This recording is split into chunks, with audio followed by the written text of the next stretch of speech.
이스라엘 자손이 가나안 땅에서 받은 유산을 제사장 엘르아살과 눈의 아들 여호수아와 이스라엘 자손의 각 지파 우두머리들이 다음과 같이 분배하였다. 주님께서 모세에게 명령하신 대로 그들은 제비를 뽑아서 9지파와 들로 나뉜 한 지파의 반쪽에게 땅을 유산으로 나누어 주었다. 모세가 이미 요단강 동쪽에서 2지파와 들로 나뉜 한 지파의 반쪽에게 땅을 유산으로 주었으나 레위 지파에게는 분깃을 주지 않았다. 요셉 지파는 므낫세와 에브라임 2지파로 갈리었다. 레위 지파에게는 거주할 여러 성읍과 그들의 가축과 가축을 기를 목장 외에는 분깃을 주지 않았다. 이스라엘 자손은 주님께서 모세에게 명하신 대로 그 땅을 나누었다. 유다 자손이 길갈에 있는 여호수아에게 다가왔을 때에 그니스 사람 여분네의 아들 갈렙이 여호수아에게 말하였다. 당신은 주님께서 나와 당신에 대하여 가데스 바네아에서 하나님의 사람 모세에게 하신 말씀을 알고 계십니다. 내가 40살이 되었을 때에 주님의 종 모세가 가데스 바네아에서 나를 보내어 그 땅을 정탐하게 하였습니다. 나는 돌아와서 내가 확신하는 바를 그에게 보고하였습니다. 나와 함께 올라갔던 나의 형제들은 백성을 낙심시켰지만 나는 주 나의 하나님을 충성스럽게 따랐습니다. 그래서 모세는 그날 내가 주 나의 하나님께 충성하였으므로 너의 발로 밟은 땅이 영원히 너와 내 자손의 유산이 될 것이다 하고 맹세하였습니다. 이제 보십시오. 주님께서 모세에게 이 일을 말씀하신 때로부터 이스라엘 백성이 광야에서 생활하며 45해를 지내는 동안 주님께서는 약속하신 대로 나를 살아남게 하셨습니다. 보십시오. 이제 나는 85살이 되었습니다. 모세가 나를 정탐꾼으로 보낼 때와 같이 나는 오늘도 여전히 건강하며 그때와 마찬가지로 지금도 힘이 넘쳐서 전쟁하러 나가는 데나 출입하는 데에 아무런 불편이 없습니다. 이제 주님께서 그날 약속하신 이 산간 지방을 나에게 주십시오. 그때 당신이 들은 대로 과연 거기에는 아낙 사람이 있고 그 성읍은 크고 견고합니다. 그러나 주님께서 나와 함께 하시기만 한다면 주님께서 말씀하신 대로 나는 그들을 있습니다. 여호수아가 여분네 아들 갈렙을 축복하고 헤브론을 유산으로 그에게 주었다. 그래서 헤브론은 그니스 사람 여분네 아들 갈렙의 유산이 되어 오늘날까지 이른다. 그것은 그가 주 이스라엘의 하나님을 충성스럽게 따랐기 때문이다. 15절 말씀 함께 읽겠습니다. 시작. 헤브론의 옛 이름은 기럇 아르바였는데 아르바는 아낙 사람 가운데서 가장 위대한 인물이었다. 드디어 그 땅에 평화가 깃들었다. 아멘, 아멘. 우리 달라스 큰나무 교회 우리 김규보 목사님 참 귀한 은혜가 있습니다. 15명 유학생들로 목회를 시작하셔가지고 이번에 이 달라스에 2,000명이 넘는 좌석이 들어가는 그 큰 교회를 이번에 교회를 이전하게 되는 아주 좋은 일이 또 경사스러운 일이 우리 목사님 교회에 있습니다. 특별히 우리 이범 담임 목사님도 은퇴 예식을 위해서 또 이렇게 방문하시게 되었는데 오늘 이 시간 우리 생각하는 것이 다른 사람이라는 제목으로 말씀 전해 주시겠습니다. 우리 수도노회의 노회장님이십니다. 우리 큰 박수로 목사님 환영하면서 우리 강단에 모시겠습니다.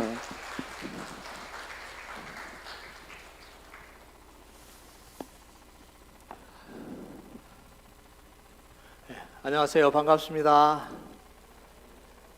반응을 기대는 안 했습니다. 그런데 반응을 해주시면 은혜가 넘칠 것 같습니다. 인사하겠습니다. 안녕하세요. 반갑습니다. 네, 감사합니다. 네, 박수 치셔도 됩니다. 네, 네, 감사합니다. 네, 서울 장로교회 늘 와보고 싶었습니다. 왜냐하면 서울장로교회가 우리 수도노에서 가장 중요하거든요. 아멘도 안 하시는 거 보세요. 예, 아멘 하셔야죠. 예, 가장 중요합니다. 영적으로도 가장 중요하고 지리적으로도 가장 중요하고, 그래서 서울교회가 잘 부흥하고 성장해야 수도노회가 삽니다. 예, 감사합니다. 그래서 또 우리 한상희 목사님 목회하고 난 뒤에 교회가 너무 은혜롭고 너무 잘 성장하고 있다는 소식이 달라스에까지 들려서 제가 빨리 오고 싶어서 비행기표를 어저께 오후 5시 30분에 도착하는 비행기표를 끊었습니다. 근데 갑자기 2시간 전에 캔슬돼 버린 거예요.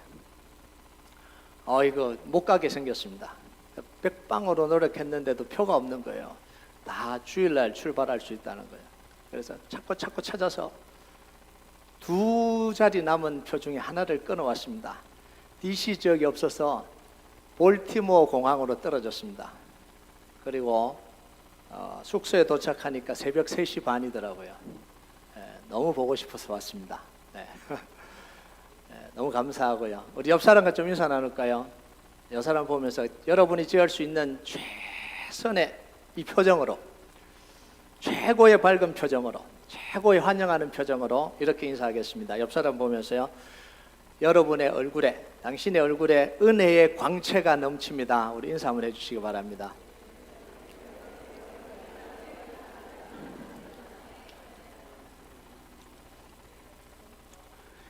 제가 갈 때마다 이런 인사를 시키거든요. 왜 시키냐면 제 안에 트라우마가 있어서 그래요. 제가 2004년 8월에 미국에 왔습니다.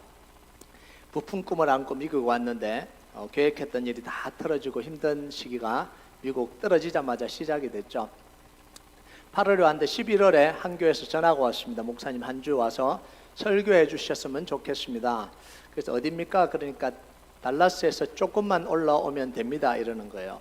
전 정말 조금만 올라가면 되는 줄 알았어요. 차를 타고 1시간 10분이 걸려야, 그때는 GPS도 없고 찍어볼 수도 없고 지도를 보면서 찾아갈 때거든요. 그래서 힘들게 찾아가서 이제 교회 2시 예배를 드리더라고요. 그래서 주차장에 차를 딱 댔는데 느낌이라는 게 있잖아요. 잘못 왔구나. 이 느낌이 그런 느낌이 있잖아요. 근데 이 대표 같은 사람이 주차장에 제가 차를 대고 내리는 걸 봤는데 보면 목사님 어서 오세요 이래야 되잖아요. 문 열고 들어가 버리는 거예요. 무슨 이런 교회가 다 있어.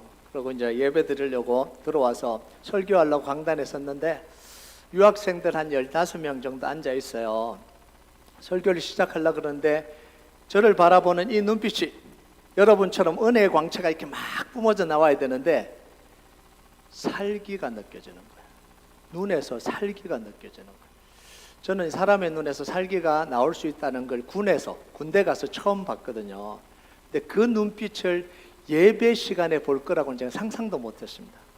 알고 보니까 그 15명의 이 사람들이 세계파로 나누어서 싸우고 있는 거예요. 자, 15명이 세계파면 몇 명씩 나눠준 거예요. 그러니까 예배 드리러 오는데 옆을 쳐다보지를 않는 거예요. 앞만 쳐다보고 있다가 뒤로 나가는 거예요. 그러니까 예배 설교하는 게 너무 힘든 거예요. 설교를 하는 둥 마는 둥 하고, 그리고 이제 티타임 하자 그래서 왜 티타임 하냐고 이런 분위기에서 어차피 또 잡혀서 1시간 앉아 있었어요. 너무 싫은 거예요. 그래서 집으로 돌아가는데 차를 운전하고 가는데 마음에 너무 이 싫은 마음이 있잖아요. 다시는 여기 안 와야 되겠다. 그러면서 내가 미국 전역에 있는 모든 교회는 가도 이 교회는 절대로 안 온다 이러고 내려가고 있었어요. 근데 그 생각을 하고 딱 10초 뒤에 제 머릿속에 들어오는 생각이, 하나님이 나를 여기로 보내실 것 같다. 이러니까 누가 또 아멘 하시더라고요. 자기 일 아니라고. 불길한 예감은 왜 이렇게 잘 맞는지. 제가 3개월 뒤에 그 교회로 부임을 해서 지금 만 20년 목회하고 있습니다. 그러면서 그 교회가 이제 달라스에서 중심 교회가 돼서 이번에 또 이제 성전으로 들어가게 됐습니다. 그래서 제가 그 눈빛을 풀려고 인사를 시키는 거예요. 우리 다시 한번 인사할까요? 이제는 진심으로. 정말 이제는 정말 진심과 사랑하는 마음으로 우리 인사하겠습니다. 이 사람 보면서 당신의 눈에서 은혜의 광채가 넘칩니다.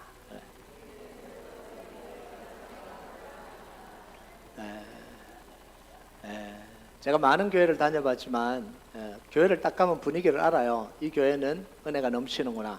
이 교회는 힘들겠구나. 서울 교회는 은혜가 넘칩니다. 앞으로 우리 수도너에서 가장 많이 성장하고 가장 부흥하는 교회가 되길 축복합니다. 김유찬 씨가 쓴 블루오션 전략이라는 책이 있습니다. 그 책에 보면 두 가지 경제 용어가 나오거든요. 하나는 블루오션이고 또 하나는 레드오션입니다. 이 레드오션은 뭐냐면 기업끼리 경쟁을 하다 보니까 과도한 이 가격 경쟁을 하다 보니까 출혈이 생기잖아요. 그래서 시장이 핏빛처럼 물든다 그래서 레드오션이라고 이야기합니다. 근데 블루오션은 기업들끼리 경쟁하지 않고 혁신적인 제품을 개발해서 무한한 이익을 창출하는 걸 블루오션이라고 이야기를 해요. 이 레드오션의 핵심이 뭐냐면 경쟁입니다. 살아남아야 되기 때문에 다른 사람을 눌러야 돼요. 다른 사람보다 빨라야 돼요. 다른 사람을 속이더라도 빼앗더라도 이겨야 되는 게 이게 경쟁이잖아요. 그런데 블루오션은요, 이 본질이 뭐냐면 창조예요. 경쟁이 아니고 창조입니다. 타인과 경쟁하지 않고 자기 개발을 해서 무한한 이익을 만들어내는 거예요. 여러분, 이 블루오션과 레드오션은 경제에만 존재하지 않습니다. 우리 삶에 깊숙하게 들어와 있는 거예요. 우리가 살아가고 있는 삶의 현장은 기본적으로 블루오션일까요? 레드오션일까요? 은혜가 넘치다가 대답을 안 하시니까 자, 갑자기 기본적으로 레드오션이에요. 다 경쟁이잖아요. 기업도, 직장도, 학교도. 여러분, 태어나면서부터 경쟁이잖아요. 그 형제들이 많은 집에 태어나면서부터 무슨 경쟁을 해요? 생존 경쟁. 조금이라도 더 먹으려고 생존 경쟁하잖아요. 초등학교 들어가면 경쟁, 중학교 들어가면 경쟁, 대학교 가면 경쟁, 졸업했다고 또 경쟁이 아니나요? 회사 들어가면 들어갈 때도 경쟁, 들어갔어도 경쟁. 모든 게 다 경쟁입니다. 옛날에는 그래도 경쟁이 좀 덜했는데 요즘은 이게 SNS가 발달해서 무한 경쟁이잖아요. 옛날에는 한 지역에서 좀 잘하고 있으면 괜찮았어요. 근데 이제는 한 지역에서 잘해도 소용이 없어요. 이게 다 전체가 지금 경쟁 속으로 들어가 버린 거예요. 여러분, 목회자들도요, 설교를 다 유튜브에 올리잖아요. 그러니까 우리 한상희 목사님 얼마나 부담스럽겠어요. 매주 설교 다 듣잖아요. 유명한 목사님들 설교 다 듣잖아요. 이런 사회 속에 살아가는 거예요, 우리가. 심지어 이 경쟁이요, 교회 안에까지 레드오션을 형성하잖아요. 내가 먼저 왔고, 내가 오래됐고, 내가 직분을 먼저 맡아야 되고, 내가 목사님과 친해야 되는데 네가 왜 목사님과 더 친하냐? 이런 이야기들이 수없이 일어나잖아요. 제가 20년 이미 목회했다 그랬잖아요. 다 알죠. 그런 일들이 수도 없이 일어나잖아요. 그런데 교회가 왜 무너지지 않냐면 믿음이 그 레드오션을 블루오션으로 바꾸는 능력이기 때문에 그래요. 여러분, 이 서울장로교회가 믿음을 통해서 레드오션이 블루오션으로 바뀌어지는 역사가 있길 주님의 이름으로 축복합니다. 여러분, 이스라엘 백성들이 가나안 땅 정복 전쟁을 시작할 때 모든 게 뭐냐면 블루오션이었습니다. 발바닥으로 밟는 곳을 뭐예요? 다 너에게 주겠다. 가서 발바닥으로 밟고 정복만 하면 되는 거예요. 여러분, 한번 볼까요? 여호수아 1장 3절 4절 우리 다 같이 한번 읽어보겠습니다. 시작. 내가 모세에게 말한 대로 너희 발바닥이 닿는 곳은 어디든지 내가 너희에게 주겠다. 광야에서부터 레바논까지 큰 강인 유브라테스 강에서부터 햇사람의 땅을 지나 서쪽의 지중해까지 모두 너희의 영토가 될 것이다. 서로 경쟁할 이유가 없잖아요. 가서 정복만 하면 되는 거예요. 그래서 12지파가 똘똘 뭉쳐서 가나안 땅 정복을 했습니다. 그리고 가나안 땅을 다 정복을 이루었어요. 얼마나 놀랍습니까? 자, 그런데 드디어 가나안 땅을 다 정복을 하고 땅을 분배할 시점이 찾아왔습니다. 이때가 블루오션이 레드오션으로 바뀌는 순간입니다. 여러분, 가나안 땅이 다 똑같지 않잖아요. 가나안 땅이 산지도 있고 평지도 있고 성곽이 있는 데도 있고 허벌판도 있고 비옥한 땅도 있고 유혹하지 않은 땅도 있고 중심도 있고 변두리도 있는데, 그러면 어느 땅 차지해야 됩니까? 어느 땅 차지해야 됩니까? 네. 믿음 있는 척 하지 마시고 그냥 속마음을 이야기하세요. 네. 서울이요, 강원도요? 서울이요. 강남이요, 강북이요? 강남이요. 좋은 땅 차지해야 되잖아요. 그게 맞는 거잖아요. 맞다고 이야기하면 좀 그렇고, 하고 싶은 거잖아요. 그게 하고 싶은 거잖아요. 그러니까 12지파도 좋은 땅 분배 받으려고 마음에 조바심이 있는 거죠. 안 그러겠어요? 조금이라도 더 좋은 땅, 큰 땅 차지하려고 신경전을 지금 벌이고 있는 거예요. 자, 이스라엘 백성들이 땅 분배 문제에 대해서 이렇게 신경을 곤두세우는 이유가 있습니다. 왜냐하면 요단강을 건너기 전에 요단강 동쪽편에 있을 때 큰 사건이 한 번 있었거든요. 이스라엘 백성들은 가나안 땅을 바로 정복한 게 아니라 요단강 동쪽편부터 정복했잖아요. 모압 지역에 있는 지역을 정복했습니다. 헤스본 왕 시온과 바산 왕 옥의 나라를 정복을 한 거예요. 자, 그런데 그 땅을 점령하자마자 르우벤 지파와 갓 지파와 므낫세 지파 절반이 찾아와서 몰래 모세에게 찾아와서 그 땅을 우리에게 먼저 달라고 요청을 한 거예요. 다른 지파 몰래 찾아온 거예요. 가축이 많았던 이 지파들이 그 땅을 보니까 목초지로 너무 좋은 거예요. 그러니까 그 땅이 너무 좋으니까 몰래 찾아가서 자기들에게 먼저 분배해 달라고 이야기를 한 거예요. 자, 12지파는요 정복 전쟁을 시작할 때 굳게 약속을 했습니다. 하나님 앞에 맹세하고 약속을 했습니다. 뭐라고 약속했어요? 우리 땅을 다 차지할 때까지 서로 차지하지 말고 땅을 다 정복하고 난 뒤에 한 자리에 모여서 공평하게 제비 뽑아서 나누기로 다 결정을 하고 서약을 하고 하나님 앞에 맹세까지 다 했어요. 그런데 이 두 지파 반이 약속을 어기고 뒤로 몰래 모세에게 찾아가서 자기들에게 땅을 분배해 달라고 한 거예요. 여러분, 이 말을 들은 나머지 지파가 얼마나 배신감 느꼈겠어요. 여러분, 배신을 당해본 적 있으세요? 믿었는데, 정말 철떡같이 믿었는데 몰래 가서 내 욕을 하고 자기 이익을 챙기고, 이게 얼마나 배신감이 들어요. 그럼 누가 그 땅이 좋은 땅인지 몰라서 가만히 있냐고요? 안 차지하고 싶어서 가만히 있냐고요? 차지하고 싶은데 약속한 거잖아요. 하나님 앞에 서약한 거잖아요. 맹세한 거잖아요. 그러니까 그 마음을 억누르고 있는데 이 두 지파반이 찾아가서 그렇게 해버리니까 얼마나 화가 나요. 그러니까 이 나머지 지파들이 두 개 지파반을 다 죽이겠다는 거예요. 싸움도 불사하겠다라는 거예요. 분위기가 이렇게 되자 이 두 지파반에서 절충안을 내놨습니다. 어떻게 냈냐면 요단강 동쪽편에 자기들을 먼저 땅을 차지하게 해주면 요단강 건너서 서쪽편에 아무리 큰 땅이 있어도, 아무리 좋은 땅이 있어서 우리는 한 평도 가지지 않겠다. 두 번째, 요단강을 건너서 정복 전쟁을 할 때 우리 지파들이 모든 전쟁에서 선봉에 서서 싸우겠다. 여러분, 선봉에 서서 싸우는 게 뭐죠? 목숨 걸고 전투를 하는 거예요. 매 전투마다 죽을지도 모르는 그 전투에서 매 전투마다 1, 2년이 아니죠. 한두 번이 아니잖아요. 그 전쟁이 다 끝날 때까지 선봉에서 싸우겠다. 그리고 나머지 9개 반지파가 다 땅을 차지할 때까지 우리는 집으로 안 돌아가고 그걸 다 끝내고 난 뒤에 비로소 돌아가겠다. 이렇게 이야기합니다. 이게 협상이 됩니까? 받아들일만 합니까? 받아들일만 하죠. 그래서 받아들였어요. 모세의 중재로 받아들였습니다. 그래서 싸움이 안 일어났죠. 자, 그런데 분란이 일단락되기는 했는데 문제가 해결됐어요? 안 해결됐어요? 문제가 해결된 건 아니죠. 여전히 남아있는 거예요. 뭐가 남아있어요? 트라우마가 남아있는 거예요. 앙금이 남아있는 거죠. 자, 그런데 그 일이 지나고 난 뒤에 약 7년 뒤에 지금 땅을 분배할 시점에 와 있는 거예요.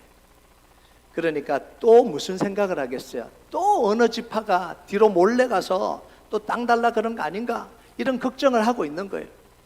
자, 불길한 예감은 왜 이렇게 잘 맞는지 또 걱정했던 일이 현실로 드러나 버린 거예요. 자, 본문 6절 한번 볼까요? 오늘 본문 6절 같이 읽겠습니다. 6절 시작. 여호다 자손이 길갈에 있는 여호수아에게 다가왔을 때에 그니스 사람 여분네 아들 갈렙이 여호수아에게 말하였다. 당신은 주님께서 나와 당신에 대하여 가데스 바네아에서 하나님의 사람 모세에게 하신 말씀을 알고 계십니다. 자, 유다 지파가 가장 영향력 있었던 갈렙을 앞세워서 여호수아를 압박하고 있는 거잖아요. 약속했지 않냐고, 그 땅 달라고 이러는 거죠. 여러분, 이 소식이 어떻게 됐겠어요? 순식간에 이스라엘 백성들에게 쫙 퍼진 거예요. 유다 지파가 갈렙을 앞세워서 땅을 청탁하러 갔다. 여러분, 주일날 무슨 일이 일어나면 그 다음은 어떻게 되죠? 주중에 전화가 쫙 돌잖아요. 집사님 주일날 그 일이 있었는데 알아? 두 사람만 알았는데 일주일 지나고 나면 온 교인들이 다 알아요. 예? 전화 좀 돌리지 마세요. 좋은 일에만 전화 돌리시길 주님의 이름으로 축복합니다. 예. 나쁜 일에 전화 돌릴 때 전화번호가 잘못 눌려지시길 주님의 이름으로 축복합니다. 여러분, 나머지 지파들이요, 그 소식에 화가 나긴 하잖아요. 화가 나는데도 이의를 제기할 수가 없는 거예요. 왜냐하면 갈렙이 누구예요? 갈렙이라면 제일 먼저 땅을 선택해도 아무 말도 못할 사람이잖아요. 첫 번째는 뭐예요? 갈렙이 가장 연장자거든요. 땅을 분배할 때 대표들이 쭉 이름이 기록이 돼 있어요. 다 갈렙이 제일 연장자고 나머지 다 손잡벌이에요. 왜냐하면 나머지 다 죽었잖아요. 그러니까 이게 게임이 안 되는 게임이에요. 그리고 갈렙이 그냥 나이만 많습니까? 신앙의 레전드 오브 레전드잖아요. 12명의 정탐꾼 중에 가나안 땅에 들어온 사람은 여호수아와 자기밖에 없잖아요. 그리고 이 갈렙이 속한 이 유다 지파는 어떤 지파입니까? 이스라엘에서 가장 크고 가장 영향력 있는 지파입니다. 영적인 장자예요. 루벤이 장자인데 루벤 아버지 침상 더럽혔다고 탈락. 레위와 시몬은 디나 강간 사건 때 세겜에서 이 할례로 사람을 대량 학살했다고 탈락. 그리고 실제적인 장자, 영적인 장자가 누구냐면 이 유다입니다. 그러니까 이 지파예요. 크기도 크고 영적인 장자입니다. 자, 다른 지파는요, 이 유다 지파가 갈렙을 앞세워서 유다 지파가 나와서 그 이야기를 하면 아무도 할 말이 없는 거예요. 기분이 안 나쁜 게 아니라 기분이 나쁜데도 할 말이 없는 거예요. 다른 지파는 좀 억울하기는 해도 갈렙을 소유하고 있는 갈렙 보유 지파예요. 이 유다 지파가. 그러니까 억울한 거예요. 그래도 이 말을 못 하는데 그 다음은 뭐냐면 누구 차례? 자, 좋은 땅 뺏기긴 했는데 그 다음 누구 차례예요? 너무 믿음이 좋으신지. 그 다음 내 차례잖아요. 내 차례. 내가 갈렙하고 유다 지파에는 밀리지만 다른 사람한테는 밀릴 수 없다는 거. 그 다음 누구 차례? 내 차례라는 거죠. 벼르고 있는 거예요. 자, 그런데 갈렙이 오늘 자기에게 달라고 한 땅이 어디예요? 어느 땅 달라고 했습니까? 헤브론. 이 헤브론이 어디예요? 헤브론은 중심도 아니고 비옥한 땅도 아니고 평지도 아닙니다. 저 외곽에 있는 산악지대예요. 해발 800m가 넘는 견고한 성입니다. 난공불락의 성이에요. 그곳에 누가 있다고요? 아낙 자손이 점령하고 있는 땅입니다. 아낙 자손은 뭐냐면 거인 족속이에요. 거인 족속. 45년 전에 이스라엘 백성들이 가나안 땅을 정탐하고도 가나안 땅 정복을 포기했던 이유가 뭐냐면 이 아낙 자손 때문에 그래요. 너무 놀라 기겁해서 손들었던 지파가 이 족속이 아낙 자손입니다. 자, 그런데 갈렙이 오늘 자청해서 뭐예요? 그 지역을 내가 점령하겠다는 거예요. 여러분, 갈렙은요 특권을 요구할 수 있는 사람이잖아요. 충분히 노란자 땅, 좋은 땅 내 마음대로 선택할 수 있는 사람이잖아요. 그런데 갈렙은 자기 특권을 주장하지 않고 모든 지파들이 꺼려하는 땅, 제일 힘든 땅, 아무도 가고 싶지 않은 그 땅을 선택해서 달라고 한 거예요.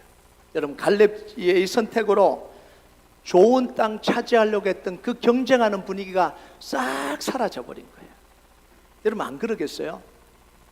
85세 된 어른이 가장 좋은 땅을 선택할 수 있는데 가장 어려운 땅을 선택하는 85세 된 그 어른을 보면서 사람들이 뭐라고 생각하겠어요? 자기가 너무 부끄러운 거예요.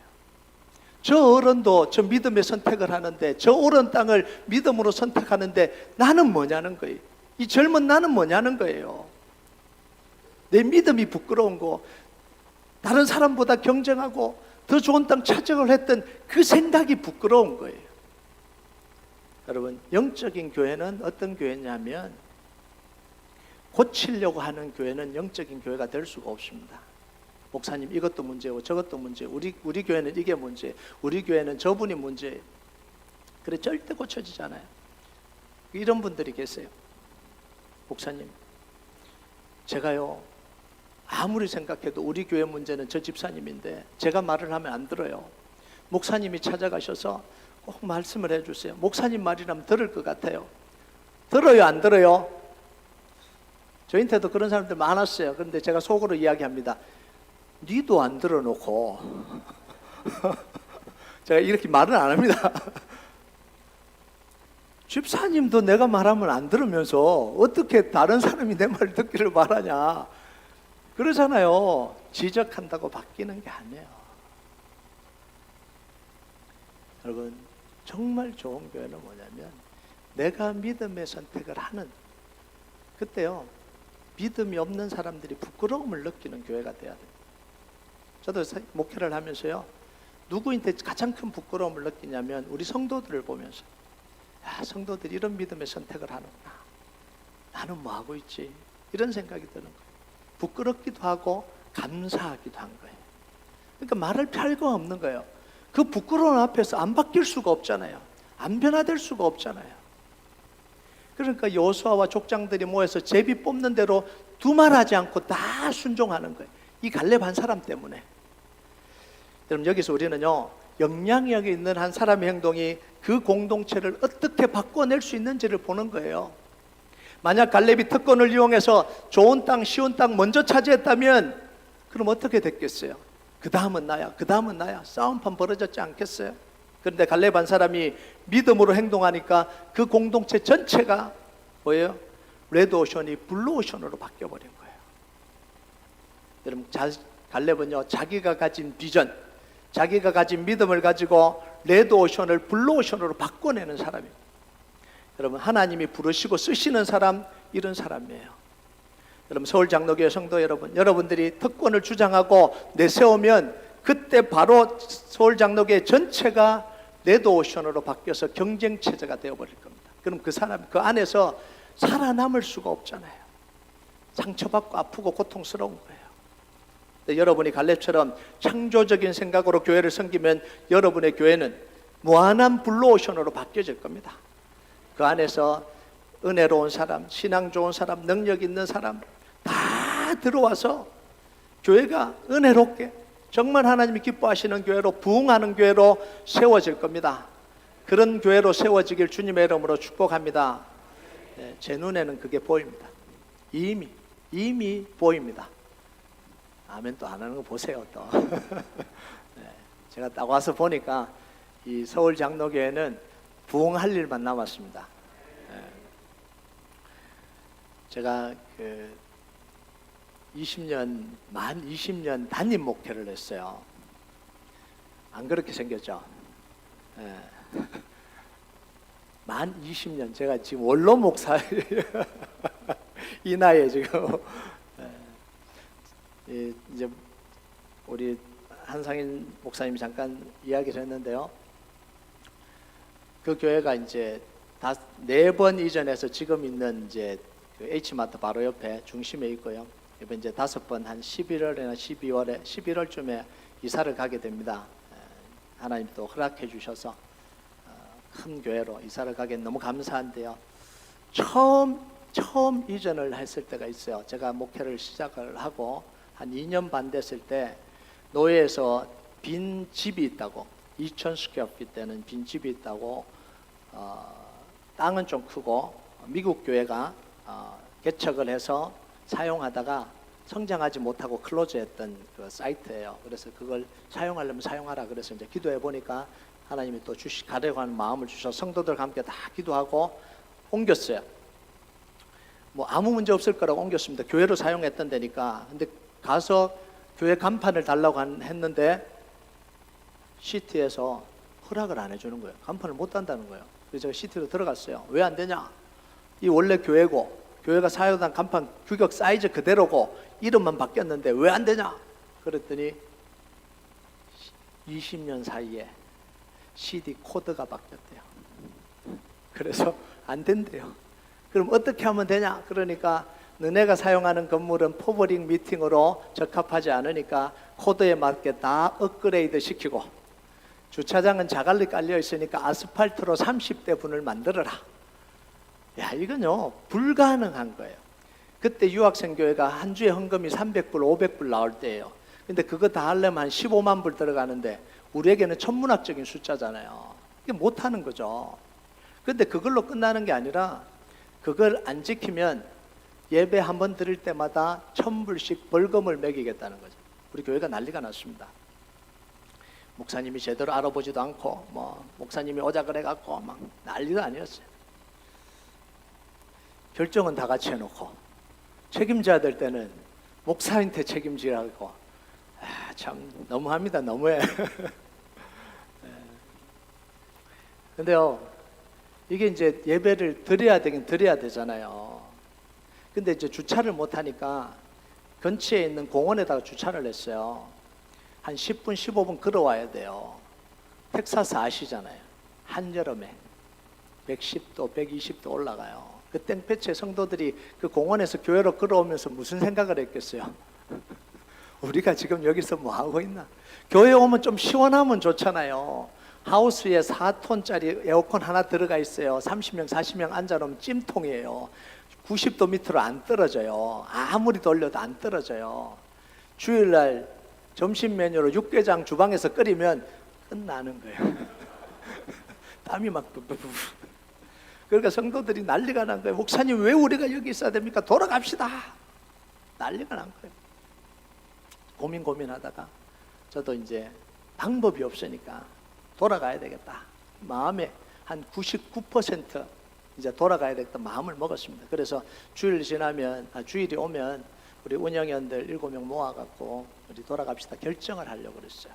근데 그 주 수요일날 제가 운전을 하고 가는데 갑자기 한 문장이 제 머릿속에 하나님이 주신 문장이 싹 지나가는데 뭐라고 지나가느냐면 출애굽했는데 왜 돌아가? 제가 갑자기 머리를 한 대 맞은 줄 알았어요. 맞지. 출애굽했는데 홍해가 가로막혔다고 돌아가면 안 되지. 출애굽을 했는데 물 없다고 돌아가면 안 되지. 출애굽했는데 먹을 거 없다고 돌아가면 안 되지. 그래서 제 마음속에 하나님 안 돌아가겠습니다. 그리고 주일날 7명 운영인들을 모아놓고 이야기를 했어요. 하나님 이런 마음 주신다. 어떻게 생각하냐. 우리 결정하기 전에 2주만 기도해보자. 2주 기도하고 난 뒤에 다시 모입시다. 그런 제가 부탁을 했어요. 기도를 하는데 하나님 마음만 듣고 와라. 하나님 여기 있기를 원하시는지 가기를 원하시는지 마음만 듣고 와라. 그랬더니 그러고 제가 하는 부탁을 했는데 뭐냐면 절대로 돈 계산은 하지 마라. 이 돈 문제거든요. 돈만 있으면 해결이 되잖아요. 돈 계산은 하지 말고 하나님 마음만 듣고 와라. 그리고 2주 뒤에 모였어요. 그래서 이제 운영위원들 모여서 제가 물어봤어요. 하나님 어떤 마음 주시냐. 이 첫 번째 사람이 뭐라고 이야기했냐면 목사님 그래도 돈이 없는데 제가 말을 못 하겠어요. 돈 이야기하지 마라 그랬지 않냐. 그 두 번째 사람 세 번째 물어보니까 공통적으로 하는 이야기가 뭐냐면 돈을 계산하니까 안 되는데 돈을 계산하지 않으니까 하나님이 여기 있기를 원하는 마음을 주신다는 거예요. 모든 사람이 공통적으로. 제가 그때 중요한 목회의 원리를 하나 깨달았어요. 돈을 빼니까 하나님의 뜻이 너무 선명하게 보이더라고요. 돈이 들어가니까 복잡해져요. 돈이 들어가니까 헷갈려요. 돈이 들어가니까 뿌여요. 보이지 않아요. 돈을 싹 빼고 나니까 하나님의 뜻이 너무 선명하게 보이는 거예요.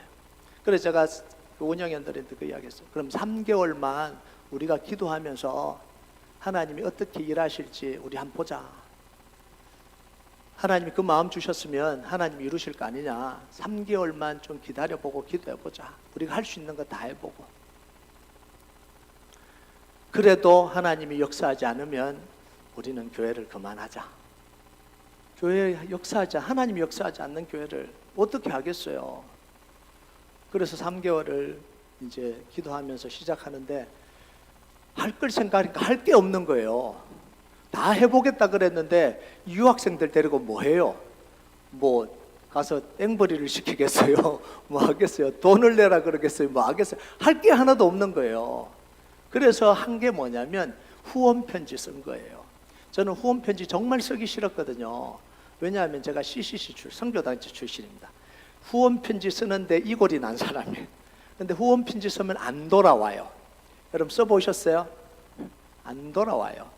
여러분 이때 이 집으로 날아오잖아요. 뭐 도와주세요 이러면 100불짜리 탁 정성스럽게 포장해서 보내나요? 보내시나요? 쓰레기통으로 다 직행이잖아요. 너무 그걸 제가 잘 아는데 이게 너무 쓰기 싫은, 이게 안 된다는 건 너무 뻔히 아는데 하기가 너무 싫은 거예요. 그런데도 했어요. 왜냐하면 하나님께 할 것 다 한다 그랬으니까. 그래서 보냈어요.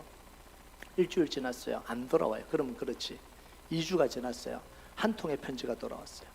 100불짜리. 기쁘다기보다 한 통 정도는 돌아올 수 있지, 이런 마음 있잖아요. 100불 갖고 뭐해? 이런 마음 있잖아요.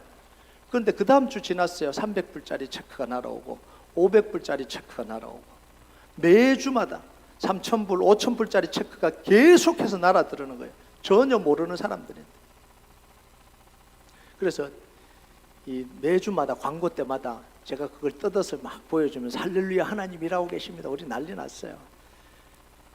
제가 매주 우체통을 여는데 연애 편지 받을 때보다 더 가슴 떨리게 열었어요. 그리고 그 후원 편지로 온 금액만 3만 불이 넘어요. 놀랍지 않아요? 하나님 일하시는 게. 한 3주 정도 지났을 때 저한테 전화 한 통이 걸려왔습니다. 저는 달라스에 있는데 샌안토니오에서 저를 찾는다고 전화가 왔어요. 한 5시간 떨어진 전혀 모르는 곳이에요. 후원 편지를 보낸 적도 없고 우리는 후원 편지 교회에다가 보냈으니까. 그런데 그분이 새벽 기도를 하다가 여자 집사님인데 하나님이 그 마음을 주셨대요. 김기구 목사 힘드니까 전화해보라고.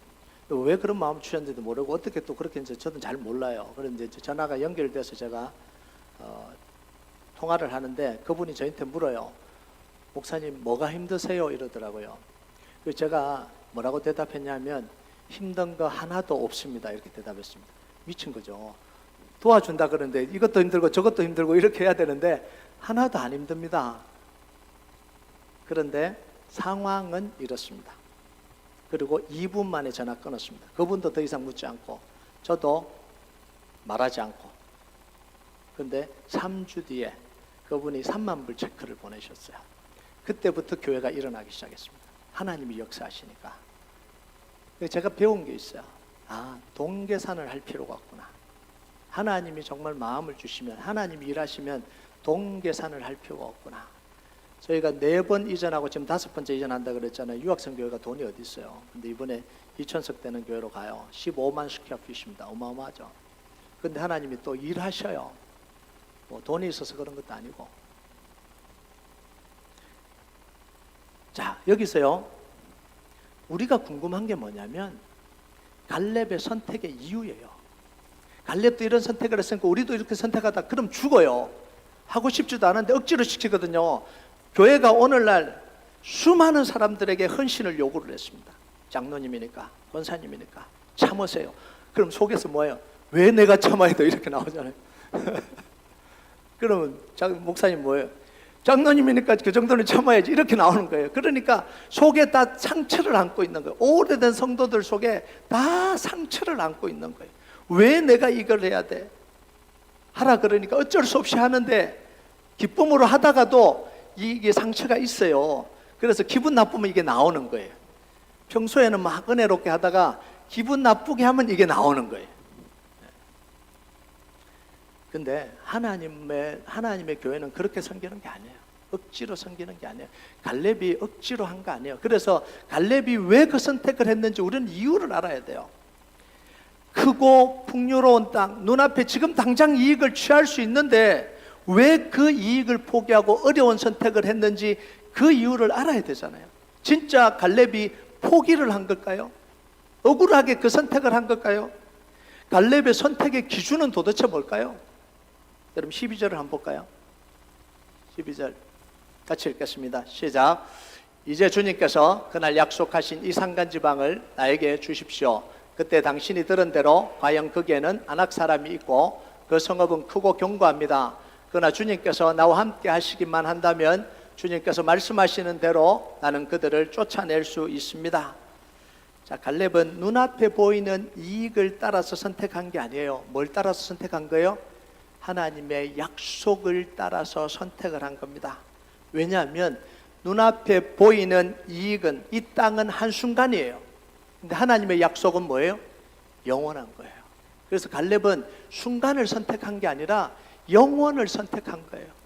여러분, 그러면 갈렙이 붙들었던 이 약속이 도대체 뭐냐? 약속의 내용을 알아야 되잖아요. 이 약속의 내용이 뭐냐면 10절이에요 10절 같이 읽겠습니다. 시작. 이제 보십시오. 주님께서 모세에게 이 일을 말씀하신 때로부터 이스라엘 백성이 광야에서 생활하며 45해를 지내는 동안 주님께서는 약속하신 대로 나를 살아남게 하셨습니다. 보십시오. 이제 나는 85살이 되었습니다.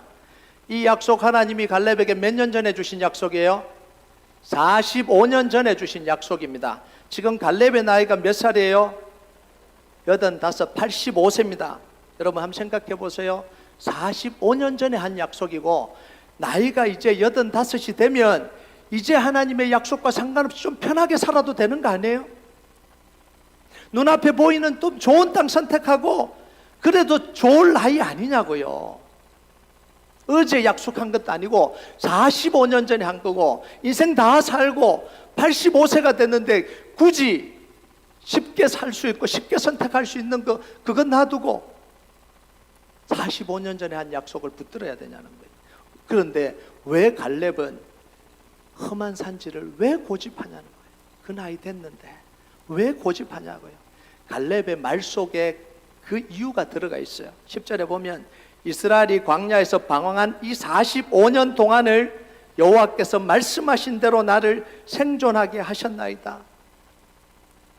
이 45년 지나오면서 누가 나를 생존하게 해주셨다고요?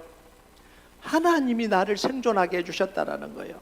하나님이 45년 전에 약속하신 것을 45년 동안 신실하게 지키셨다라는 걸 나는 느끼고 살았다, 이런 이야기예요. 여러분, 광야에서 몇 명이 죽어나갔습니까? 60만 명의 사람들이 죽어나갔어요. 근데 갈렙이 뭘 느끼겠어요? 나는 왜 안 죽었지? 여러분, 이건 예입니다.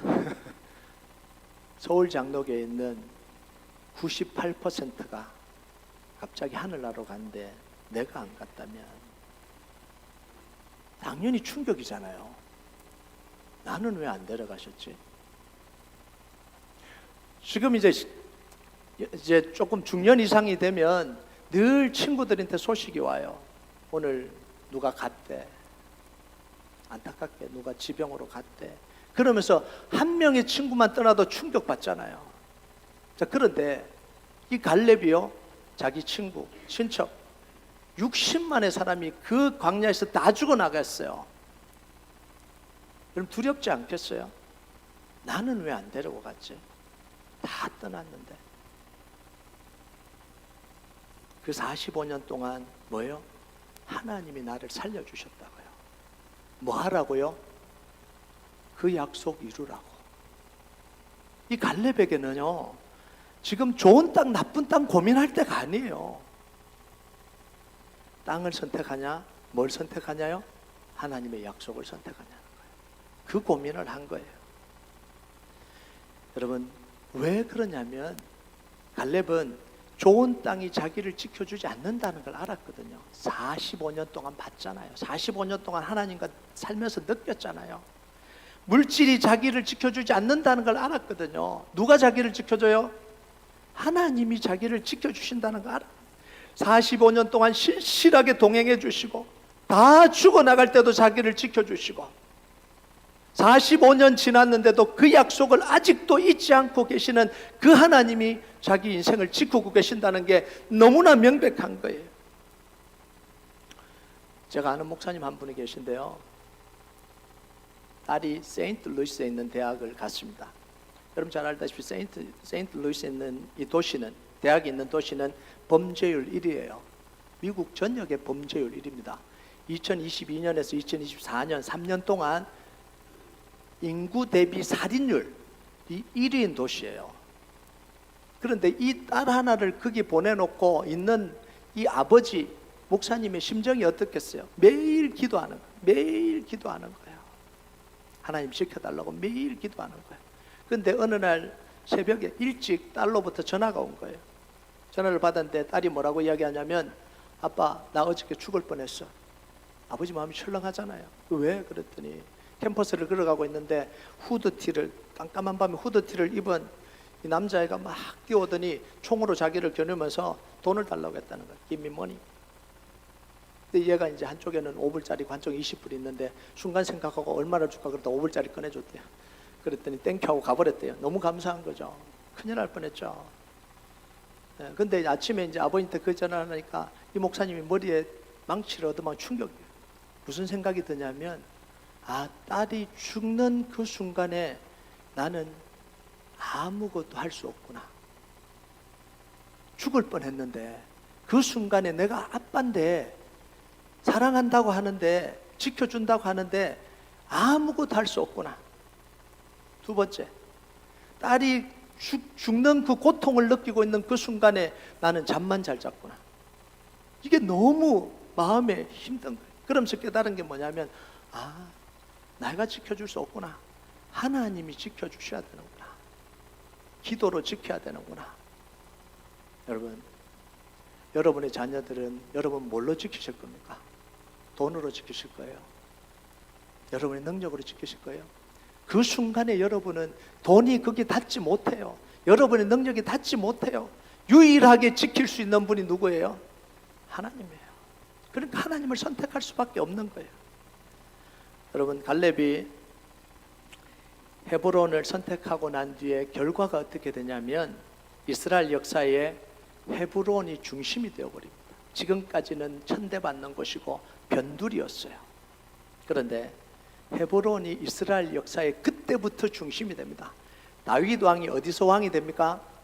헤브론에서 왕이 되잖아요. 물론 나중에 통일왕국이 돼서 예루살렘을 옮겨가요. 예루살렘을 옮긴 뒤에도 헤브론은 여전히 유다의 중심이었습니다. 이스라엘의 중심이었어요. 그래서 압살롬이 반역을 할 때 어디서 반역을 시작합니까?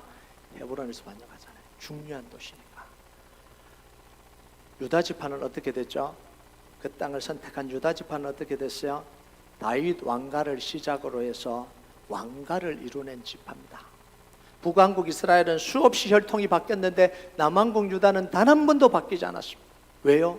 하나님이 그 혈통을 축복하셔서 그 혈통에서 누가 나와요?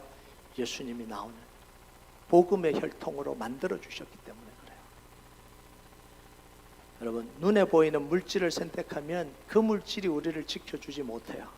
그런데 하나님을 선택하면 하나님은 하나님의 이름을 걸고 우리를 지키십니다. 여러분, 이제 마무리할게요. 여러분, 사업이 걱정되시죠? 미래가 걱정되시죠? 힘겹죠? 목사님, 지금은 좀 힘들고요. 나중에요. 지금 내가 너무 힘들어서 믿음으로 살기 좀 힘들고요. 회복되면요. 좀 잘 되면요. 그런데 갈렙이 언제 믿음의 선택을 했는지 아세요? 가장 힘들 때. 믿음의 선택은요, 가장 힘들 때 하는 거예요. 내가 괜찮을 때 하는 거, 내가 괜찮을 때 믿음의 선택 안 해도 되죠. 마음대로 살면 안 되지만 믿음의 선택은 언제 하냐면 가장 힘들 때. 여러분 인생이 가장 힘듭니까? 믿음의 선택을 하세요. 그러면 하나님이 지키십니다. 그럼 여러분 앞에 놓인 상황들을 다른 사람들이 하는 방식으로 하지 마세요. 다른 사람이 경쟁한다고 나도 경쟁하지 마시고요. 다른 사람이 그 선택을 한다고 주의 뒤에 줄 서서 그 선택하지 마시고요. 여러분의 가진 믿음으로 믿음의 선택을 하는 여러분 되시길 주님의 이름으로 축복합니다. 그래서 여러분의 가정도 여러분의 교회도 레드오션에서 블루오션으로 변화되는 역사가 일어나길 주님의 이름으로 축복합니다. 우리 같이 기도하겠습니다. 하나님 감사합니다. 우리 서울 장로교회 주님이 사랑하시고 빚값 주고 사셔서 지금까지 오게 하신 교회 축복합니다. 하나님, 은혜가 넘치는 교회 와보니까 정말 하나님을 사랑하는 사람들, 정말 교회를 세우고 정말 하나님 나라를 위해서 살아가려고 하는 우리 성도들이 모여 있습니다.